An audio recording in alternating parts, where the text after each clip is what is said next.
Hey guys, I'm Tucker from Team 16158 VC Silver Circuits. Today you and I are going to CAD out an Omnidrive chassis. To start, we should have Fusion open to a new file. It should look something like this. We're going to click on the icon in the top left corner to open up the data panel. And then in the home area, we'll create a new project, name it whatever you want.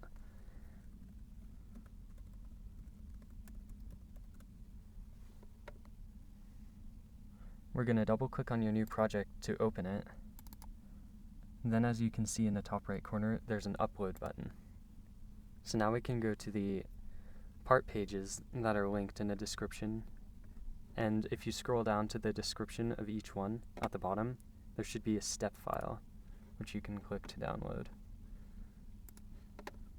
So we're going to do that for each one of these so that we can import them into our project. So after we've downloaded all the part CAD files from Rev's site, we can select these files and open them into our project folder. While we're waiting for those last parts to finish uploading, I'm going to save this file using either the file dropdown or the Command S shortcut. And we're going to name it just chassis. Now that your project is all ready, we can begin.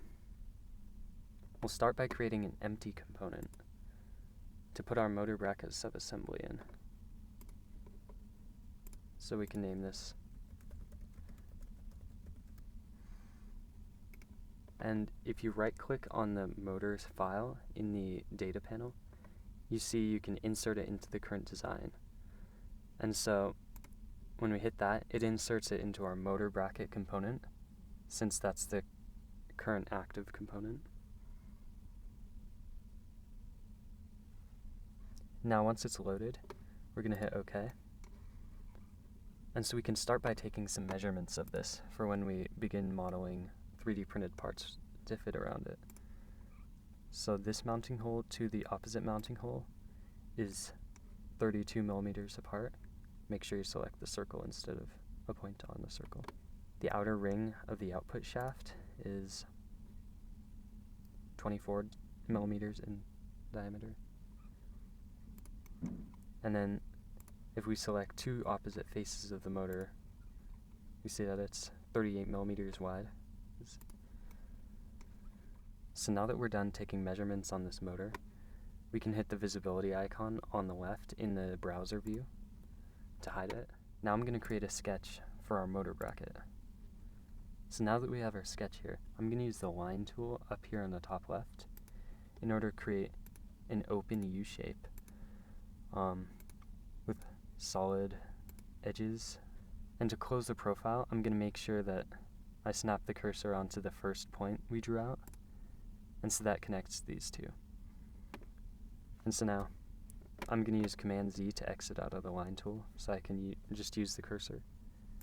So now we see we have this geometry. It only has the automatically applied constraints as of right now, and so it's not very well defined. So we can use the constraints menu up here with like the perpendicular constraint, selecting the geometry that we want to constrain. So now what we can do is use the line tool again. If we hover over the middle of one of these horizontal lines until we find the midpoint, which is marked by a triangle, then we click on there to set our first point and find the midpoint of the other horizontal line and set the midpoint there as well. I'll use Command Z to exit. Use the vertical horizontal constraint on this line. Then that aligns these two edges here. And so now we can use this as our midline. If we use the symmetry constraint up here or in your drop-down menu under constraints, we can select two opposing diagonal lines and then select the midline to mirror these across that.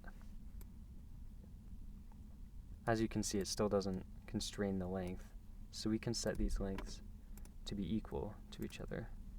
And so now I'm going to use the dimension tool up here under Create And now as you see, it lets me set the dimension of this edge. I can set the horizontal, vertical, or diagonal length constraint.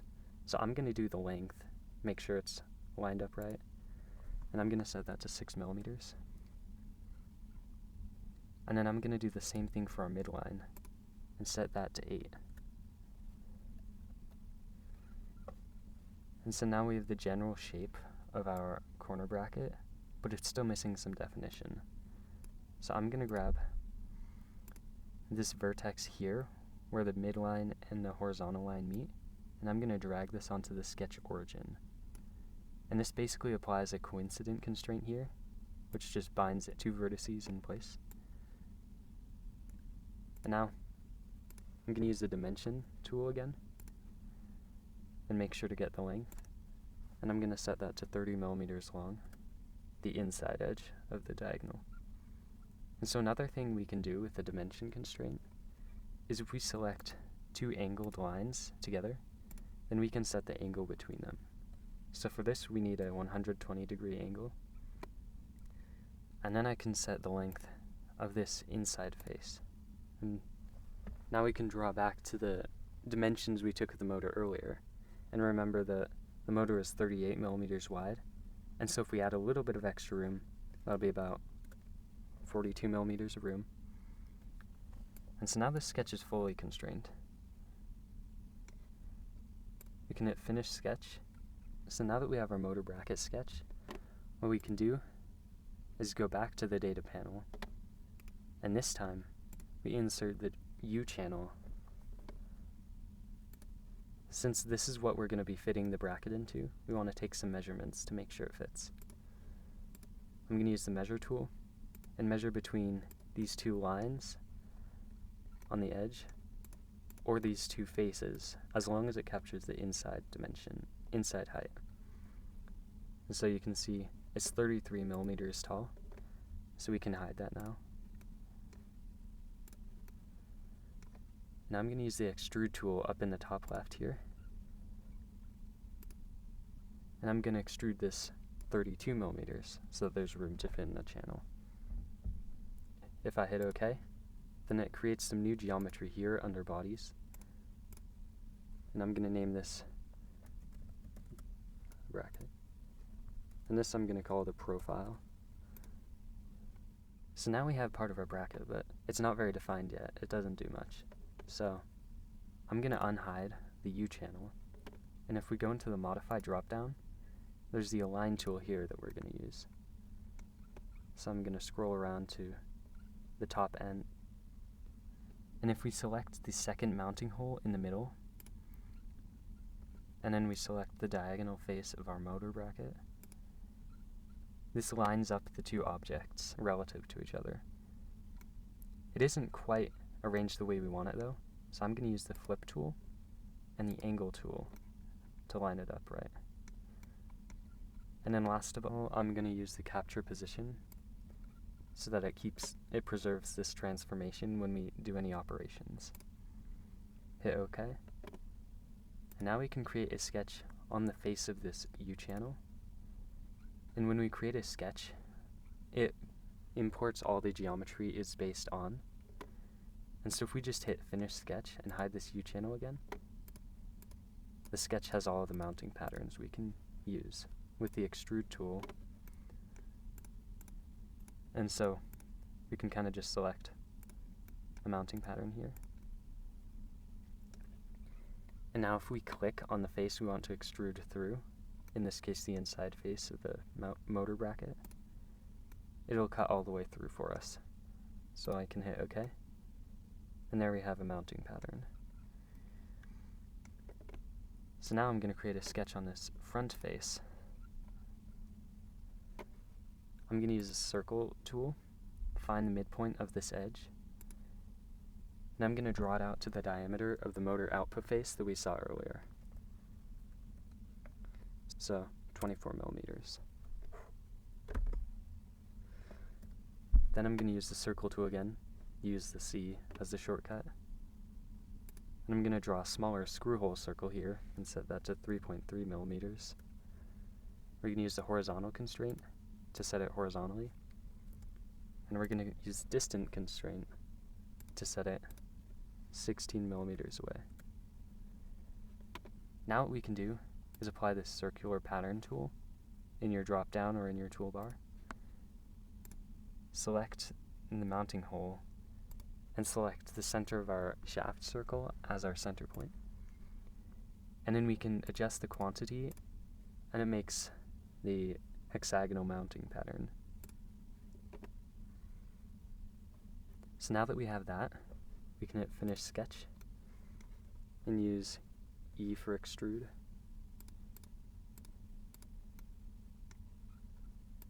And extrude this through to the inside face. One thing you can also do to set the distance is use toObject and select what you want to extrude to. And this will just adapt if the object changes size or shape or anything. And so it's a better practice, in theory. And so now, since this is only half of what we want, we can mirror this by selecting it. And then as our mirror plane, I'm actually going to select the edge face of this bracket to mirror it across itself. And you can see it's going to join the second part, the second half. And so now we have our full mounting bracket defined. So now we can unhide our U-channel and get started constraining this. I'm going to use the joint tool up here over the assemble dropdown. I'm just going to find a mounting hole that's aligned and convenient. I'm going to select one half and then select the other, and it'll joint them both together rigidly. If you go to the motion tab, you can have it animate this for you. And so you can see now they're bound together. And so we can hit OK, and now they move jointly. One thing we need to do before we can joint anything in our assembly is we need to joint the imported components, because see, nothing stays together when you drag it. So I'm going to use the revert position tool in the top right, and then I'm going to drag a box over all of the motor. Under the assemble drop-down menu, I'm going to use the rigid group tool. And now if you've selected them all and you hit OK, then this should joint them all relative to each other. So now all we need to do is joint the motor to the bracket. So I'm going to select this inner ring of the mounting bracket and use the joint command and hide the motor real fast. And then we select the face of the bracket that we're going to joint to.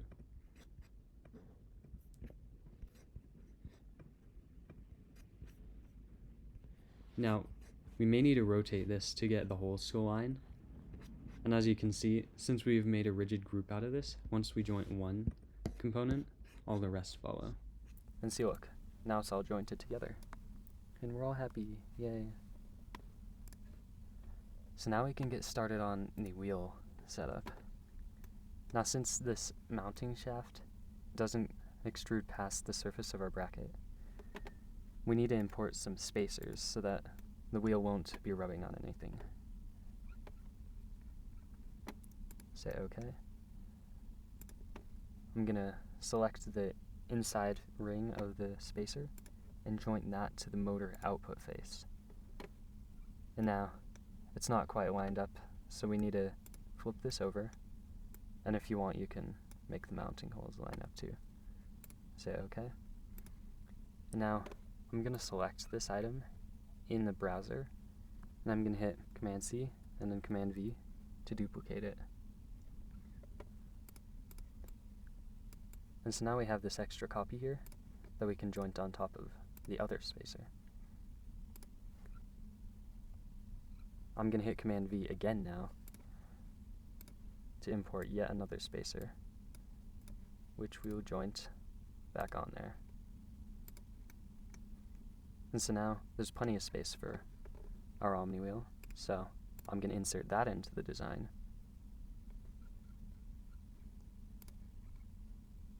And I'm going to select this mounting spacer they have built in here. And since that protrudes a little bit, I'm going to joint it to one of the lower edges inside this spacer stack. One of the inner edges inside this spacer stack. And then it's not facing the right direction, so we can flip that around. And as you can see, this works out. Yeah, now that we have that, we can see when we try to move the wheel, it just moves the whole thing. And so, if we revert the position and right-click on the motor bracket to set it to the ground up here on the top of the context menu, this holds it firm. But we still can't move this. And the reason is because these spacers are rigidly mounted, but if we go into motion and set this to revolute so that it can rotate and hit OK, now the wheel can spin. So that makes CAD a bit more fun. So now that we have that, I'm going to hover over the main project in the browser, and as you can see, a empty bubble appears next to it. I'm going to click that to activate the component and exit out of the motor bracket component that we have down here. Close all the drop downs. Now I can select this whole assembly and hit Command C, Command V, and duplicate the entire thing. And duplicate it again. And now I can use the joint tool and start joining everything together.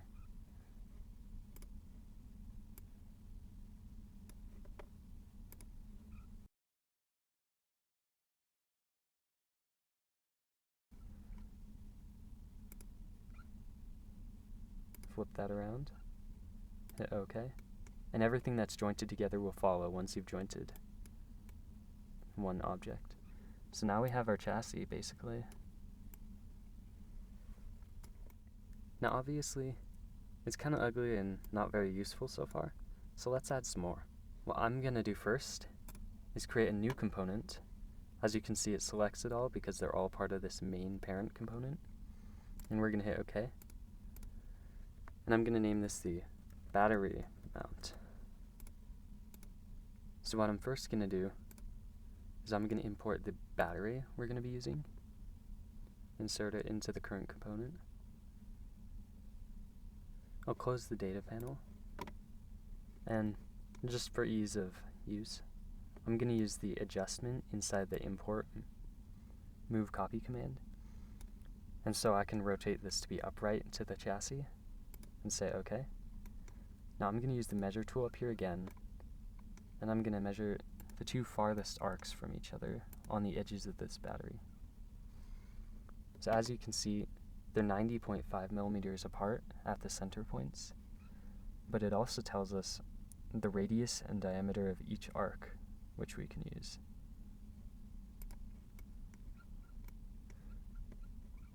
So now that I have these measurements, I can hide the battery, and we're going to make a sketch on this horizontal plane that you can see when you go into this sketch tool. So I'm going to use the project tool under the create dropdown, under project include. So I need to include this bottom interface from the U channel. And then if we go to the top view with the perspective cube, the edge that's farthest out as a reference. And as you can see, we have two geometries selected, so I can hit OK, and they're projected in purple.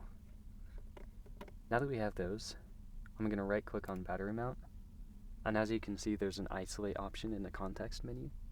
So if we use that, it hides everything outside of this component. And so that's just to help us see more clearly.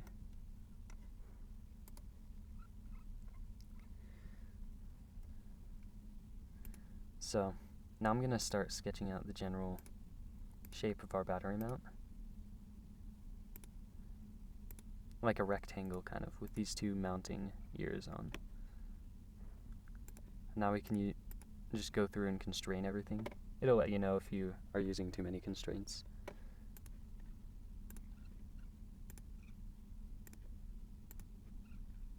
Now that we have this outline, I'm going to use the slot tool under create, just as an easy way to model out the battery cavity.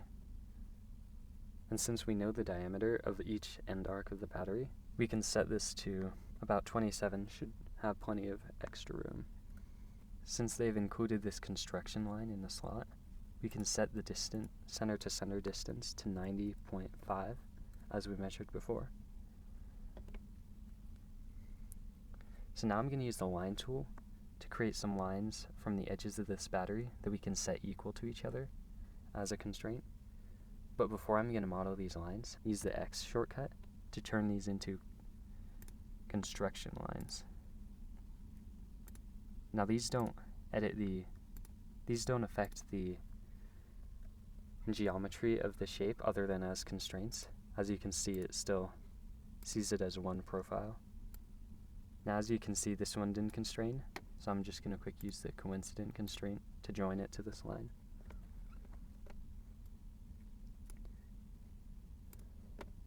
Now I'm going to use the equal tool on all these lines. And I'll set these to about 4 millimeters. On a 3D print, that should be plenty to hold your battery. So now we can start constraining these mounting faces.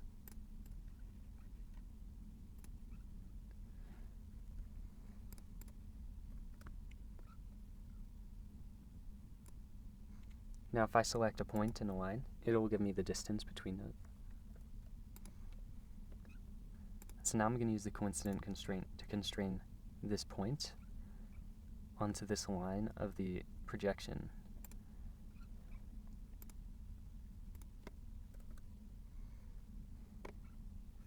Now since we just defined these construction lines and we're in construction mode, we have to hit X again in order to be able to draw normal lines again, as you can see. I'm going to draw a midline here to divide the battery holding portion from the mounting portion, so that if we want, we can make the battery holder taller than the mount. And I'm going to set the distance from this edge point of the battery slot to that line to be, and then I'm going to set the distance from that line to the farthest edge of the U channel to be about 1, just to give it some room. Now as you can see, this kind of slides on the horizontal axis, and so we can just set this midline as vertical to the origin. And now that's it for the sketch, so we'll hit finish, and then we can extrude this. Make sure to get all the profiles, except for the battery slot. We'll extrude it to 32 to fit within the U channel. And then, since Fusion automatically hides the sketch after you extrude it, we're going to unhide it and extrude it again, but this time just the battery slot to some small amount. Now we have a basic battery holder, but it's kind of short.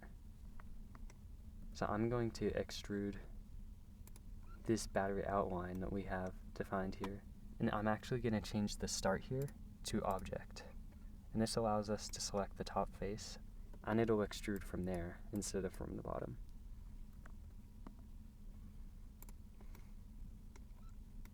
So now that's all good. We can hide the sketch. And we can unisolate the battery mount now to be able to view everything else.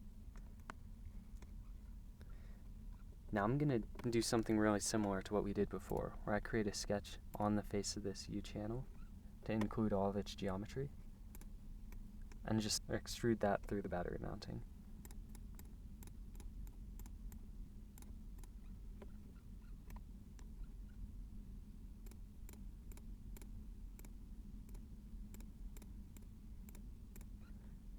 So I'm going to use set extent type to toObject, select the mounting face, and cut through. And as you can see, there's an objects to cut dropdown. If we check this to make sure it's not cutting into anything else, it looks like we're all good. So now we have our battery mount. So what I'm going to do now to make sure everything fits is I'm going to unhide the battery. I'm going to select that bottom face, and we can join that to the bottom face of the battery mount. And as you can see, there's plenty of room.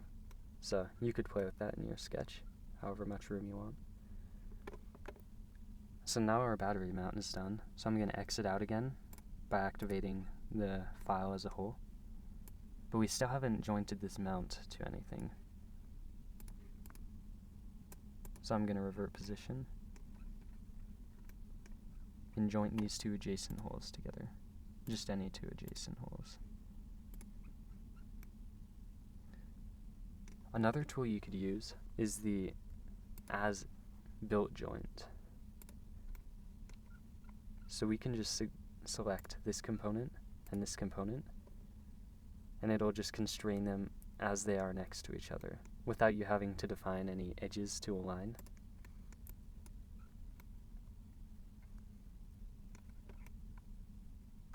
So what we need to do now is import our control hub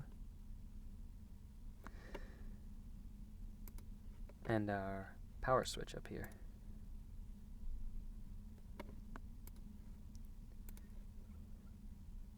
So now I'm just going to use one of these mounting faces on the control hub. And to just simulate what it would be like in real life, if we reach into this slot on top of the U channel and find the midpoint, we can joint this control hub to this slot with an offset of 4 so that it doesn't intersect anything. And you can use the adjustment arrows to slide it along until it's in the place you want. And now, since this switch has 2 separate bodies, what we're going to do is rigid group that as well. So now they're constrained. So we can unisolate that and do the exact same thing.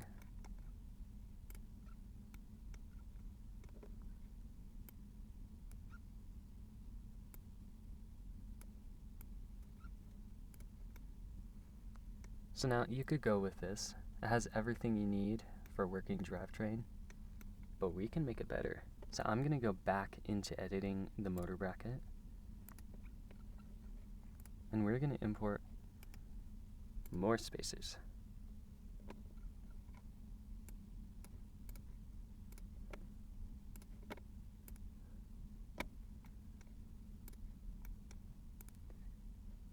Now I'm going to drop this down so I can select it in the browser view, so I can copy and paste this, and then join that. Now this may seem silly using all these spacers, but it allows us to use the mounting screws built into the motor face and the mounting holes built into the omniwheel. So now we can duplicate our omniwheel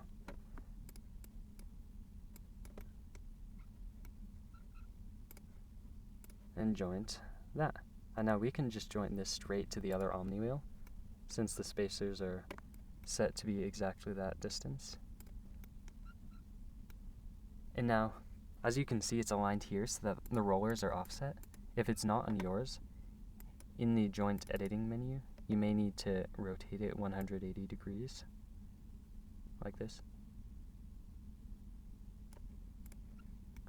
But yeah, now this spreads the load so that it's always on a roller.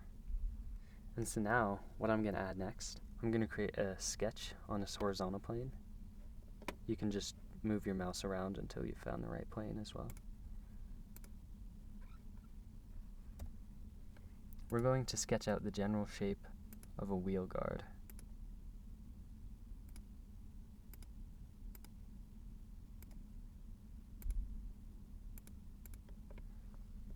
And so now, if we want to fit this bearing here in a wheel guard, we're going to have to take measurements. So I'm going to insert that into the design. And now I'm just going to move it off to the side so that's easier to work with, because the bearing is just like this power switch in the motor, where none of it's constrained to itself. So I'm going to rigid group that as well.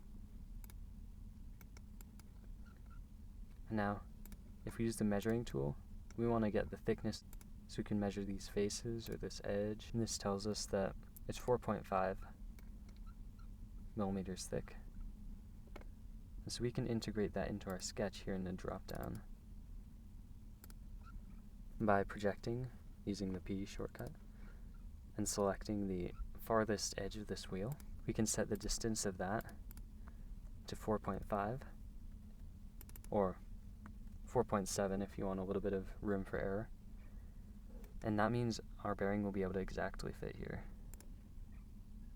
So now I'm going to set this vertical to the origin because we're going to mirror this across the x-axis again. Now we can start constraining everything.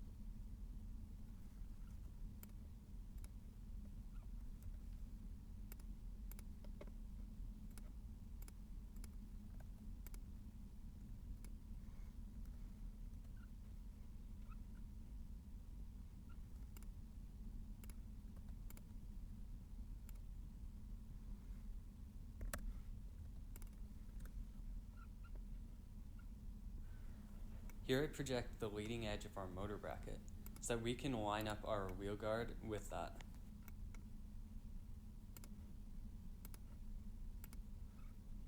So now I'm just going to extrude this to the thickness of the motor channel. So what I can do is set this to 2 sides.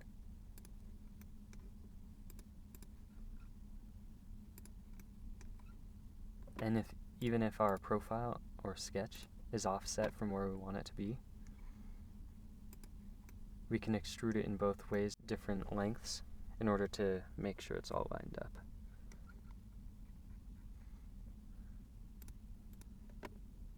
We're going to line from the outline of the motor bearing ring and a line flat to the midpoint of this line. Flip it around. And now this should be perfectly lined up with your wheels. So now we can create a sketch on this face and make sure, if you haven't, you capture the position. I'm going to hide our wheel guard, and then I'm going to use the project tool to project these 4 smaller holes, and then the bearing hole. Now since these smaller holes are threaded holes on the bearing, I'm going to create some larger holes to be through holes on our 3D printed part. And so we can constrain the diameter of these relative to each other, or just the main diameter of the circle, which I'll set to 3.3. And this we can leave as is. I'll extrude this sketch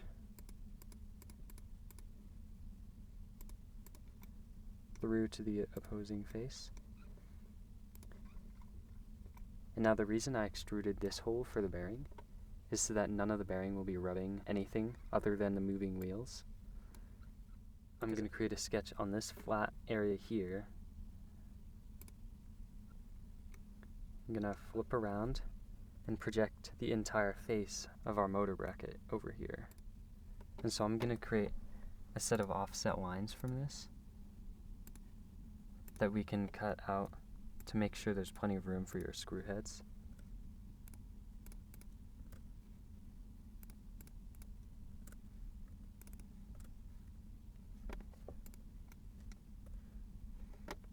Now, since this sketch is inside of an object, we need to hide the object before we can extrude it. And so I'm going to select this whole section and extrude it to cut away the objects that now we're all lined up. Now I'm just going to select all these screw holes, and we can just extrude all the way through to the motor bracket. And as you can see in objects to cut, it's only cutting our wheel guard. So now one last thing, mostly for looks, but if we use the chamfer tool, we can select edges and bevel them. Now we can mirror this.